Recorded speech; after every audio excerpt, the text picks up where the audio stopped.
Hello friends, आप सब लोगों का स्वागत है मेरे YouTube channel start smart Hindi classes पर। और आज का टॉपिक है हमारा अलंकार। इसमें एक वीडियो इससे पहले बना चुके हैं जो था शब्द अलंकार का। तो आज है अर्थ अलंकार के बारे में पढ़ेंगे हम लोग। तो सबसे पहले देखते हैं उपमा अलंकार, जो अर्थ अलंकार का एक प्रकार है। तो उपमा अलंकार में क्या है कि जहाँ एक वस्तु की समानता या तुलना किसी दूसरी वस्तु से की जाती है, वहाँ उपमा अलंकार होता है। जैसे कोई भी वस्तु है, मान लीजिए एक ये लड़की है और ये कमल का फूल है, तो यहाँ पर अगर कहा जाए कि इस लड़की का चेहरा कमल के समान है, तो यहाँ पर क्या हो गया, इसकी तुलना इससे की जा रही है। लड़के की तुलना किससे की जा रही है? कमल के फूल से की जा रही। तो यहाँ पर उपमा अलंकार हो गया। और उपमा अलंकार को हम इस तरह से भी पहचान सकते हैं, जहाँ पर हमें ये सा, इव, सम, समान, सो देखने को मिलते हैं, वहाँ पर क्या होता है? उपमा अलंकार होता है। जैसे उदाहरण देखते हैं, चांद सा सुंदर मुख। ठीक है, चांद सा सुंदर मुख, इसमें किसकी तुलना किससे की जा रही है? चांद की तुलना मुख से की जा रही है कि मुख कैसा है? चांद सा सुंदर है। तो जहाँ पर किसी वस्तु की किसी दूसरी वस्तु से तुलना की जाती है, वहाँ पर उपमा अलंकार होता है। और उपमा अलंकार को हम इस तरह से भी पहचान सकते हैं, जहाँ पर सा आ जाए, योजक चिन्ह लगा हुआ हो, और सा, इव, सम, समान, सो ऐसे आ जाता है, तो वहाँ पर उपमा अलंकार होता है। जैसे नील गगन सा हृदय, शांत सा हो रहा, ये योजक चिन्ह लगा हुआ है सा से पहले, तो यहाँ पर उपमा अलंकार है। नेक्स्ट है रूपक अलंकार। रूपक अलंकार, जहाँ उपमेय में उपमान का भेद रहित आरोप हो, वहाँ रूपक अलंकार होता है। जहाँ उपमेय में उपमान का मतलब कोई वस्तु है और उसका तुलना नहीं की जा रही है, यहाँ पर क्या किया जाता है? दोनों को एकदम समान बताया जा रहा है। कोई भी वस्तु है, जैसे उपमा अलंकार में तुलना की जा रही थी, लेकिन रूपक अलंकार में तुलना नहीं किया जा रहा है, एक समान बताया जा रहा है कि दोनों चीज़ें कैसी हैं? समान है, भेद रहित आरोप। मतलब एक उपमान को उपमेय पर आरोपित किया जा रहा है। तो जैसे मैया मैं तो चंद्र खिलौना लहूं, उदाहरण से समझ ले।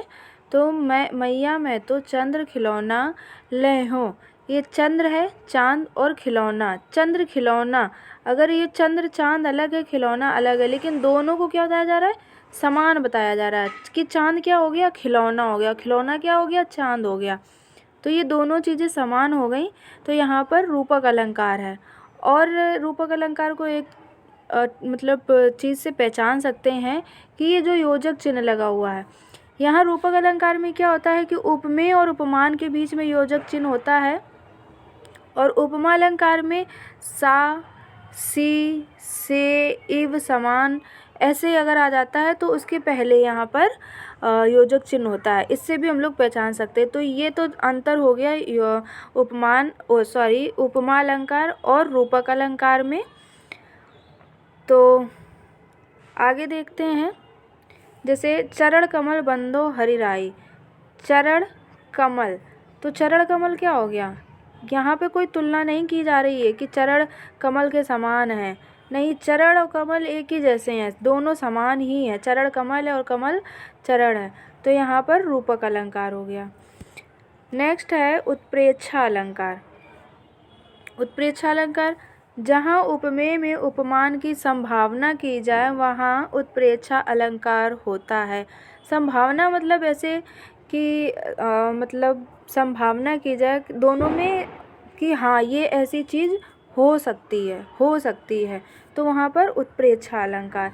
यहाँ पर क्या होता है कि मनो, मनहु, मानो, जानेहु, जानो, जनु आदिवाचक शब्दों का प्रयोग किया जाता है। अगर जिसमें मनो, मनहु, मानो, जानहु और जानो, जनु ये शब्द आ जाते, तो वहाँ पर आप समझिए कि उत्प्रेक्षा अलंकार है। 100% वहाँ पर उत्प्रेक्षा अलंकार ही होएगा। उदाहरण से इसे समझते हैं, सोवत ओढ़े पीत पट श्याम सलोने गात। मानो, देखो ये मानो आ गया ना, तो यहाँ से भी ऐसे भी समझ सकते हैं और इसका अर्थ निकाल के भी समझ सकते हैं। नील मणि शैल पर आतपु पर्यो प्रभात। देखिए, सोवत ओढ़े पीत पट श्याम सलोने गात, यहाँ पर बताया जा रहा है कि जो श्याम, यानी कि श्याम मतलब यहाँ पर क्या है? श्री कृष्ण।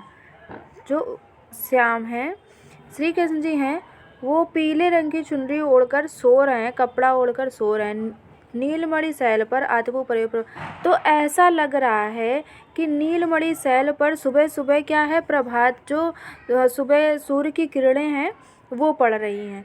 तो यहाँ पर क्या किया जा रहा है, ऐसा लग रहा है मानो, ठीक है, मानो नीलमणि सैल पर ऐसा लग रहा है जैसे श्री कृष्ण जी के ऊपर क्या हो रहा है, सूर्य की जैसे सोवत ओढ़े पीत पर जो श्री कृष्ण जी हैं वो कपड़े पीले कपड़े पहनकर सो रहे हैं। तो ऐसे लग रहा है कि उनके ऊपर श्याम सलोने गात, उनके ऊपर नीलमणि सैल है, कोई नीलमणि सैल है और उसके ऊपर सूर्य की किरणें सुबह सुबह पड़ रही हैं। तो वो यहाँ पर उनकी संभावना की जाए, इनके श्री कृष्ण जी की नीलमणि सैल से और पीले कपड़े की सूर्य की किरणों से संभावना की जा रही है। तो यहाँ पर क्या हो गया, उत्प्रेक्षा अलंकार। एक तो अर्थ निकाल के भी समझ सकते हैं, और दूसरा अगर ये शब्द मिल जाते हैं, मनु, मनहु, मानो, जानहु, जानो आदिवाचक शब्द का ये शब्द मिल जाते हैं, तो यहाँ पर हम इससे भी पहचान सकते हैं कि यहाँ पर उत्प्रेक्षा अलंकार है। तो आई होप आप लोगों को ये तीनों अलंकार अच्छे से समझ में आ गए होंगे। तो चलिए, आज का वीडियो हमारा यहीं तक था, और आगे जो अलंकार हैं वो नेक्स्ट वीडियो में आपको मिलेंगे। तब तक के लिए धन्यवाद।